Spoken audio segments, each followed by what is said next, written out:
Finally नई Toyota Hilux India में launch हो चुकी है।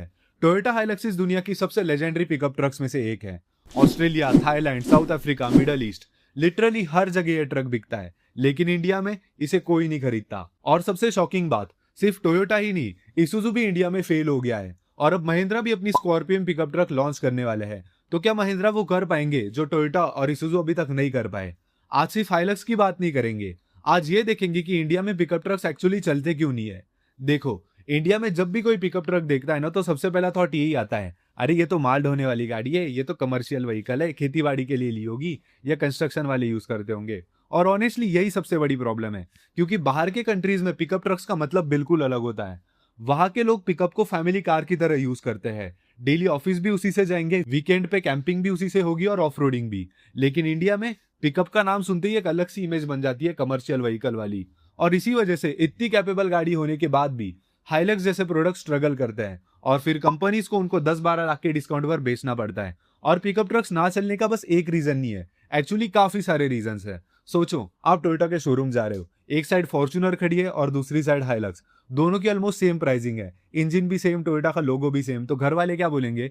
फॉर्च्यूनर ले लो। और गलत बात भी नहीं है, क्योंकि इंडिया में एसयूवी का मतलब होता है high status, family oriented car. लेकिन पिकअप देखते ही पहला थॉट क्या आता है? अरे इसमें क्या सामान लेके घूमेंगे? और बस वहीं पे बात खत्म। अब मान लो इमेज वाली प्रॉब्लम इग्नोर कर दी, तो प्रैक्टिकल प्रॉब्लम शुरू हो जाते हैं। पिकअप में सारा लगेज बाहर रहता है, उस पे धूल बैठेगी, बारिश शुरू हो गई तो और प्रॉब्लम, सिक्योरिटी का भी टेंशन, और फिर हार्ड टॉप लगवाओ, एक्स्ट्रा पैसे खर्च करो। मतलब जिस चीज को एडवांटेज होना चाहिए था, उसको यूजेबल बनाने के लिए और पैसे लग रहे हैं। और सबसे बड़ा प्लॉट ट्विस्ट तो है प्राइस। नई वाली हाइलक्स 30-40 लाख की है। अब तुम खुद सोचो, 40 लाख खर्च करने वाला आदमी पहले किस गाड़ी के बारे में सोचेगा? फॉर्च्यूनर, एक्सयूवी, एमजी मैजिस्टर या कोई और प्रीमियम एसयूवी?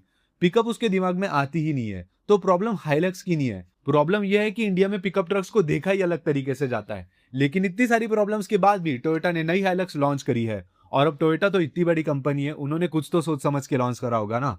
और सच बताओ तो सिर्फ डिजाइन नहीं, इंजन में भी एक काफी इंटरेस्टिंग अपडेट मिला है। इंटीरियर भी इसका काफी प्रीमियम हो गया है, और कुछ फीचर्स तो ऐसे है जो ऑनेस्टली फॉर्च्यूनर में भी देखने को नहीं मिलते हैं। तो चलो देखते हैं कि क्या ये नई वाली हाइलक्स इंडिया में एक्चुअली पिकअप ट्रक्स की इमेज बदल सकती है, या फिर 4-5 महीने बाद ये भी 10-12 लाख के डिस्काउंट के साथ देखने को मिलेगी। और इस बार चेंजेस सिर्फ ऊपर ऊपर से नहीं है, फ्रंट कंप्लीटली नया है। आपको स्लिम एलईडी हेडलाइट्स मिलेंगे, ग्रिल भी काफी अच्छी लग रही है, अलॉय व्हील्स का डिजाइन पहले से काफी बेटर है, और रियर में भी काफी अच्छे खासे चेंजेस दिख रहे हैं।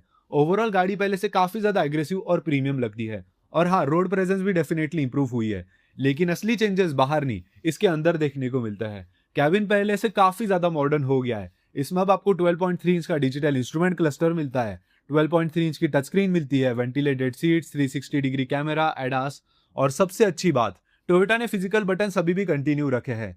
वैसे अगर अभी तक आपको वीडियो अच्छा लग रहा है तो मेरी एक छोटी सी रिक्वेस्ट थी, आप में से सिर्फ 1.8% लोगों ने अब तक चैनल को सब्सक्राइब किया है।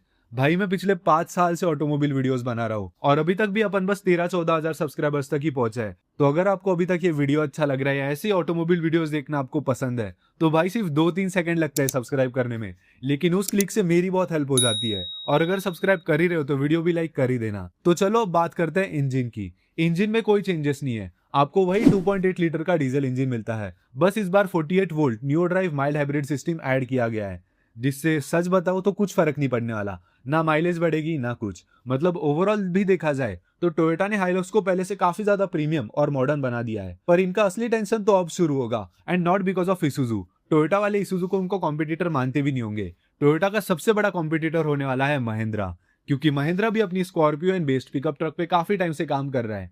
इस गाड़ी के पास एक ऐसी चीज है जो इंडिया में लोगों का पूरा डिसीजन बस 1 मिनट में बदल सकती है, वो है प्राइस। जहां हाइलक्स की प्राइस 30-40 लाख के आसपास जाती है, वही स्कॉर्पियो एंड पिकअप की एक्सपेक्टेड स्टार्टिंग प्राइस 20-25 लाख हो सकती है। और इंडिया में 10-12 लाख का डिफरेंस मजाक नहीं होता है। स्कॉर्पियन आपको फॉर्च्यूनर से आधे प्राइस में नियरली 70-80% वही फील देती है। और फिर सेल्स चार्ट देख के भी समझ आता है कि क्यों स्कॉर्पियन महिंद्रा की मोस्ट सेलिंग एसयूवी है, और क्यों वो हर महीने टॉप 10 सेलिंग इंडियन कार्स में आती है। इंडियन मार्केट में प्राइस ही आधी गेम डिसाइड कर देती है। लेकिन यहाँ एक इंटरेस्टिंग ट्विस्ट ये भी है कि अगर बात ट्रस्ट की करे तो ऑनेस्टली टोयोटा को बीट करना इम्पॉसिबल है। Reliability, resale value, engine, long term ownership, इन सब चीजों में टोयोटा की रेपुटेशन दुनिया भर में बनी हुई है। और हाइलक्स का नाम भी कोई छोटा मोटा नहीं है, ये वही पिकअप है जिसने दुनिया के सबसे टफेस्ट रोड्स पे अपनी रिलायबिलिटी प्रूव करी है। लेकिन एक सेकेंड, यहाँ भी एक प्रॉब्लम है। चाहे टोयोटा हो या महिंद्रा, अगर इंडियन बायर्स का माइंडसेट नहीं बदला तो कंपनी बदलने से मार्केट नहीं बदलने वाला। आज भी लोग 30 लाख स्पेंड करते वक्त एसयूवी के बारे में पहले सोचते हैं, पिकअप के बारे में बाद में। और जब तक ये माइंडसेट चेंज नहीं होता है तब तक हाइलक्स हो या स्कॉर्पियन की पिकअप ट्रक, दोनों को स्ट्रगल करना पड़ेगा। मेरे हिसाब से इंडिया में पिकअप ट्रक्स का फ्यूचर खराब नहीं है, बस थोड़ा बाद में आएगा। आज से 8-10 साल पहले इंडिया में बस हैचबैक्स और सिडान्स चलती थी, और अब देखो हर तरफ बस एसयूवीज। हो सकता है पिकअप ट्रक्स के साथ भी फ्यूचर में एग्जैक्टली वही हो, बस किसी एक कंपनी को एक पहला सक्सेसफुल प्रोडक्ट बनाना होगा। और मेरे को लगता है कि उस रेस में फिलहाल टोयोटा और महिंद्रा सबसे स्ट्रॉन्ग कंटेंडर्स हैं। अब आप मेरे को कमेंट सेक्शन में बताओ, अगर आपके पास आज 25-30 लाख रुपए होते तो क्या आप स्कॉर्पियन पिकअप ट्रक लेते, सादी वाली स्कॉर्पियन लेते, हाइलक्स लेते, या थोड़े और पैसे लगा के फॉर्च्यूनर?